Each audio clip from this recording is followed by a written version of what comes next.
미국은 1969년에 인류 최초로 인간을 달에 보냈어요. 그런데 이것보다 무려 50년 전에 인공위성이나 로켓이 존재하지도 않던 시절에 아폴로 계획을 구상했던 천재 과학자가 있었으니 바로 러시아 제국의 과학자 알렉산드르 샤르게입니다. 나사는 아폴로 계획 때 그의 아이디어를 그대로 가져와서 인간을 달에 보냈던 거예요. 알렉산드르 샤르게이는 1897년 6월 21일 당시 러시아 제국의 일부였던 우크라이나 폴타바에서 태어났어요. 그의 아버지는 키이우 공과대학의 수학과 교수였고요. 또 그의 어머니는 꽤나 유서 깊은 가문 출신에다가 키이우에서 프랑스어를 가르치던 교사였어요. 완전히 교육자 집안인 거죠.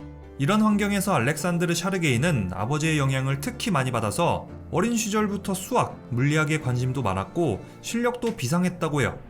그런데 알렉산드르가 겨우 5살이던 무렵 그의 어머니는 러시아 제국 황제의 비밀경찰에게 잡혀간 다음에 정신병원에 수용되는 사건이 벌어져요.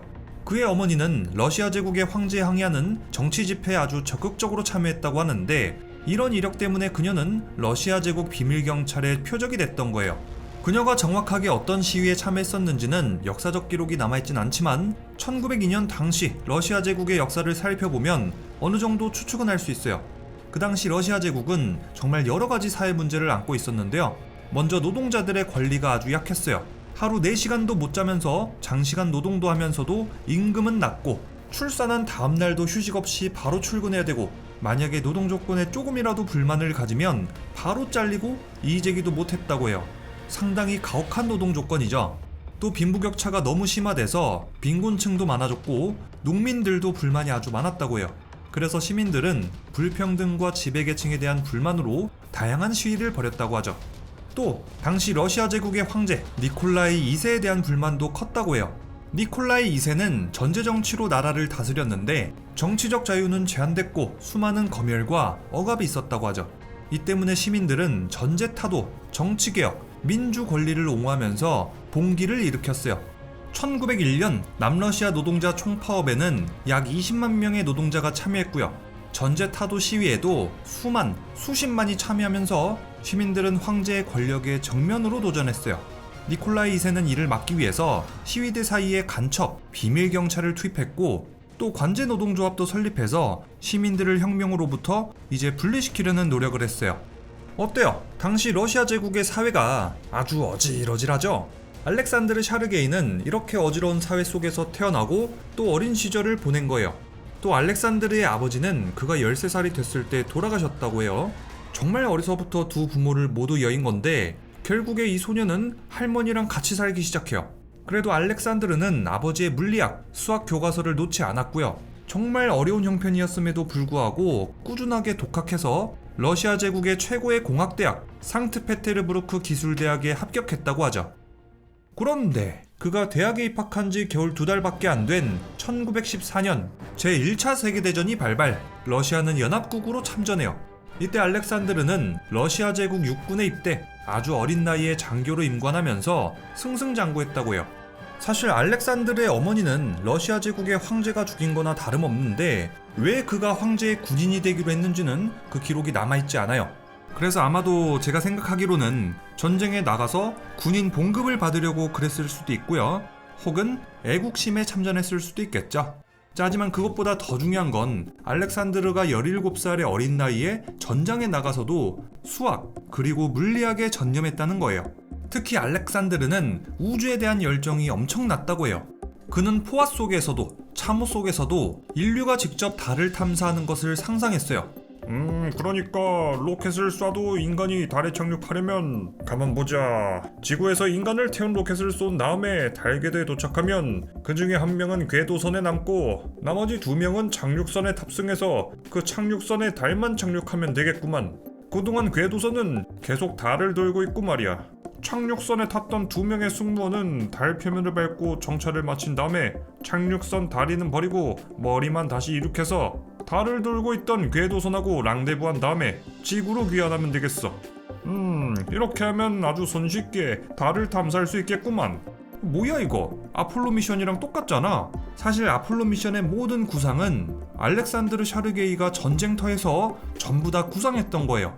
이게 얼마나 대단한 일이냐면 나치 독일이 개발했던 V2 로켓은 1944년 6월에 처음 사용됐어요.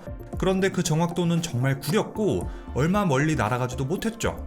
인류 최초의 인공위성 스푸트니크 1호는 1957년 소련이 발사했고 최초의 유인 우주 비행은 1961년 역시 소련의 유리 가가린이었고요. 아폴로 11호의 달 착륙은 1969년이었어요.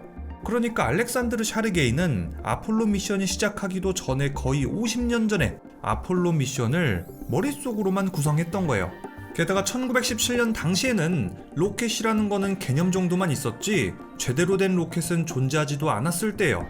인간이 우주를 탐사한 적도 없을 때고요. 그러니까 알렉산드르 샤르게이는 시대를 잘못 타도 한참 잘못 타고 난 신께서 실수로 50년이나 일찍 세상에 내려보낸 비운의 천재인 거예요. 러시아 제국이 제1차 세계대전에 참전한 직후 러시아 제국은 밖으로는 전쟁, 안으로는 내전으로 완전히 지옥이 됐어요. 전쟁 때문에 병사들과 시민들은 몇백만 명이 죽었고요. 또 러시아 제국은 전쟁에 필요한 돈을 무작정 찍어내는 바람에 초인플레이션이 왔어요. 양극화는 더 심해졌고요. 극심한 가난까지 나라가 아주 개판이 됐죠. 그래서 러시아 제국은 1차 세계대전이 끝나기도 전인 1917년 2월 혁명 그리고 10월 혁명으로 멸망하고 공산주의 국가 소련이 돼요. 블라디미르 레닌의 볼셰비키 정부는 전쟁에 나갔다가 다시 돌아온 군인들을 이렇게 대우했어요. 야, 이 군인들이 어쨌든 제국군 시대의 군인이잖아. 당연히 제국군의 사상이 있을 테고 이들은 우리 혁명 정부를 싫어하겠지. 앞으로 전쟁에서 돌아온 제국군들은 잠재적인 반혁명 세력, 사회주의 질서를 어지럽히는 잠재적 위협으로 간주하겠어. 레닌 정부는 전쟁에서 돌아온 군인들에 대한 사상 검증, 숙청까지 일으켰어요. 그런데 알렉산드르 샤르게이 역시도 러시아 제국군의 장교였잖아요. 전쟁이 끝나고 고향으로 돌아온 알렉산드르에게는 지옥의 시작인 거예요. 게다가 그의 어머니는 블라디미르 레닌의 볼셰비키 세력에 반대했던 이력도 있어요. 결국에 알렉산드르는 완전히 반정부 인사로 낙인 찍히고 직업도 구할 수 없었고요. 정부에 걸리면 바로 강제 수용이니까 이리저리 도망다니는 신세가 됐어요. 결국 알렉산드르는 살아남기 위해서 폴란드로 탈출할 계획이었어요. 그런데 여기서 국경수비대한테 딱 걸린 거야. 그 당시 알렉산드르는 너무 삐쩍 말라있고 게다가 아프기까지 해가지고 정말 다행스럽게도 국경수비대는 알렉산드르를 굳이 잡지 않았다고 해요. 어차피 잡아 가두나 그냥 풀어주나 길어야 며칠 못 살 거라고 판단했기 때문이죠. 뼈만 남은 샤르게이는 겨우겨우 풀려났고 어렸을 때 살던 폴타바까지 어떻게든 이동한 다음에 여기서 어떤 이웃 부인을 만나서 그녀의 간호를 받고 건강을 회복했다고 해요. 그 이후 알렉산드르는 3년 동안 자취를 감췄어요. 그러다가 그가 다시 세상에 나타났을 땐 알렉산드르 샤르게이라는 이름이 아니라 유리 콘드라듀크라는 이름을 사용했어요. 반동분자 전력이 전혀 없는 어떤 죽은 남자의 신분을 이용해서 신분을 세탁한 거예요. 유리 콘드라듀크로 다시 태어난 그는 1차 대전 중에 썼던 도서 행성 간 공간의 정복을 자비로 출간했어요. 이 책에는 두 가지 아주 중요한 개념이 설명돼 있었는데요. 첫 번째로는 스윙바이예요. 스윙바이라는 건 우주선을 어떤 천체의 중력으로 끌려 들어간 다음에 다시 빠져나오면서 엄청난 속도를 얻고 목적지까지 항해하는 방법이에요. 이 중력 도움은 지금은 정말 자주 쓰이는 우주 탐사 방법인데요. 이 개념은 유리 콘드라튜크가 최초로 제안했던 거죠. 1959년 소련의 루나 3호는 달의 뒷면을 촬영하러 갈 때 최초로 스윙바이 기법을 사용했어요. 이것은 콘드라튜크가 스윙바이를 제안한 지 40년이나 지나서의 일이에요. 도서 행성 간 공간의 정복에 쓰인 두 번째 중요한 개념은 인간이 달로 가는 방법이에요. 이거는 아까 전에 자세히 설명했었죠. 콘드라튜크가 이 책을 전쟁터에서 썼다는 게 정말 믿기지가 않아요. 아주 천재적인 지능을 가진 것도 놀라운데 그것보다 더 대단한 건 전쟁터라는 목숨이 왔다 갔다 하는 극한의 환경에서도 별을 탐사하겠다는 일념 하나로 이 책을 써낸 거잖아요. 1920년대 말 콘드라튜크는 소련 정부에 의해서 샤라시카라는 장소에서 강제 노동하게 돼요. 샤라시카는 과학자들, 공학자들을 모아서 국가 사업을 맡기는 지식인 전용 감옥이에요. 여기서 풍력발전 사업에 배정된 콘드라튜크는 세르게이 코롤료프를 만나게 돼요. 이 세르게이 코롤료프는 리뷰엉이의 미소 우주경쟁 콘텐츠를 봤던 부엉이라면 아주 익숙한 이름일 거예요. 세르게이 코롤료프는 먼 훗날 소련의 우주로켓 사업에 책임 공학자가 될 사람이거든요. 그러니까 이 사람 덕분에 소련은 인류 최초의 인공위성, 인류 최초의 우주견, 인류 최초의 유인 우주비행, 우주 유영 등등까지 다 성공할 수 있었던 거예요. 콘드라튜크는 이 강제 수용소에서 엄청난 사람을 만난 거예요. 세르게이 코롤료프는 콘드라튜크의 명석함을 바로 알아보고 이렇게 말합니다. 이보게 자네, 언젠간 이 나라에서 나와 함께 로켓을 만들어보지 않겠나? 자네 같은 인재가 여기서 썩고 있는 것이 정말 안타깝구만. 그런데 콘드라튜크는 끝까지 거절했어요. 왜냐? 먼저 콘드라튜크는 죽은 사람의 명의를 도용해서 신분 세탁해서 살아가고 있었죠. 만약에 이게 소련 정부에 들키기라도 해봐, 바로 처형당할 거 아냐. 1939년 9월 1일 제2차 세계대전이 발발하고 1941년 6월 22일 독일이 러시아를 침공해요. 전쟁이 터지자 콘드라튜크는 최전선 부대의 자원, 통신대를 이끌었는데요. 그는 끝내 전쟁 중에 사망한 것으로 추측돼요. 유리 콘드라튜크는 천재적인 지능을 가졌지만 정치적인 상황으로 희생당하고 전쟁통에서 개고생하고 끝내 수용소에 갇히기까지 정말 억울한 인생을 살다간 비운의 과학자예요. 하지만 우주를 향한 그의 열정만큼은 살아남아서 우리 인류에 큰 영향을 줬어요. 콘드라튜크가 사망한 지 약 20년 후 1961년 존 코닐리어스 허볼트는 아폴로 프로그램에 참여, 로켓을 달에 착륙시킬 방법을 연구하고 있었어요. 만약에 엄청 강력한 로켓을 쏴서 달에다가 직방으로 보낸다고 치자. 달에 도착이야 하겠지만 속도를 줄여서 안전하게 착륙시킬 방법이 없잖아. 게다가 승무원들이 달을 탐사한 다음에 지구로 다시 귀환해야 된다고? 아니 진짜 시봉 이거 뭐 가능한 미션이긴 해? 당시 과학자들은 로켓을 지구에서 달로 직접 발사하는 것 말고는 유인 달 탐사 방법을 찾지 못하고 있었어요. 그런데 동료 과학자들이 허볼트의 사무실에 들어오더니 한 서류 뭉치를 전달해줬어요. 아주 오래전 유리 콘드라튜크가 전쟁터에서 썼던 바로 그 책, 행성 간 공간의 정복을 영어로 번역한 문서였어요. 와, 이 사람 개천재인데? 이거 진짜로 이론적으로 가능하겠어? 허볼트는 아폴로 미션에 참여하고 있는 로켓 과학자들을 전부 다 모아놓고 유리 콘드라튜크의 아이디어를 그대로 실현하자고 주장했어요. 물론 반대 의견도 많았죠. 야, 그런 허무맹랑한 아이디어가 되겠냐? 로켓도 분리했다가 합체하고 또 로켓이 직방으로 가는 게 아니라 지구와 달 궤도를 저렇게 빙빙 돌아서 가자고? 야, 이거 너무 복잡해서 안 돼. 이게 된다고 해도 문제입니다. 소련 공산주의 놈의 아이디어를 그대로 사용하자니 이건 우리 미국 얼굴에 침을 뱉는 행위예요. 그런데 최종 의사결정권자는 베르너 폰 브라운이었고, 폰 브라운은 결국 허볼트의 손을 들어줬어요. 콘드라튜크가 소련 사람이건 아니건 뭐가 중요합니까? 미국이 먼저 달에 가는 게 더 중요하죠. 진행시켜.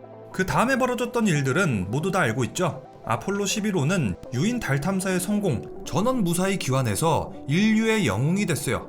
콘드라튜크 덕분에 미국은 인류 역사상 가장 위대한 우주 탐사에 성공한 거예요.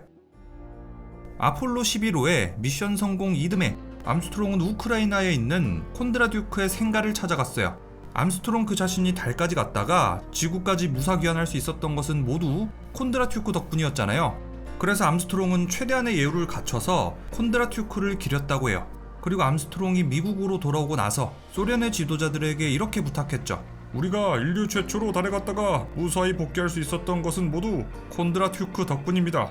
소련의 지도자들은 부디 그의 이름을 기려주기 바랍니다. 물론 콘드라튜크의 명예는 바로 회복되지 않았어요. 그래도 이 콘드라튜크에 대한 재평가가 미국에서 먼저 이뤄졌고요. 또 미국에서 먼저 그의 일화가 정말 유명해져가지고 나중에는 러시아에서도 점차 그의 명예가 회복됐다고 해요. 그래서 지금의 러시아에서 콘드라튜크의 명예는 아주 잘 회복됐고 대중들 사이에서도 꽤나 유명한 이름이라고 해요. 유리 콘드라튜크는 이렇게 스윙바이, 달 탐사 방법을 인류 최초로 고안한 천재적인 인물이에요. 그는 어디서 죽었는지도 기록되지 않았지만 그의 우주에 대한 열정만큼은 영원히 살아서 우주과학 분야에 큰 영향을 주고 있어요. 중력 도움을 받아서 우주를 항해한 메리너 10호, 카시니오 등등은 모두 유리 콘드라튜크의 작품인 셈이에요. 만약에 그에게 정치적인 위협이나 전쟁 등의 위험만 없었더라면 훨씬 더 우리 인류에게 과학적으로 많은 기여를 했을 텐데 정말 아쉬운 일이죠.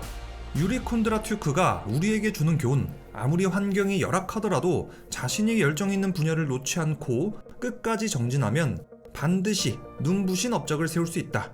자, 그럼 오늘은 2075년 러시아에서 개봉 예정인 영화 유리 콘드라튜크였고요. 저는 지금까지 영화 유튜버 리뷰영이었습니다.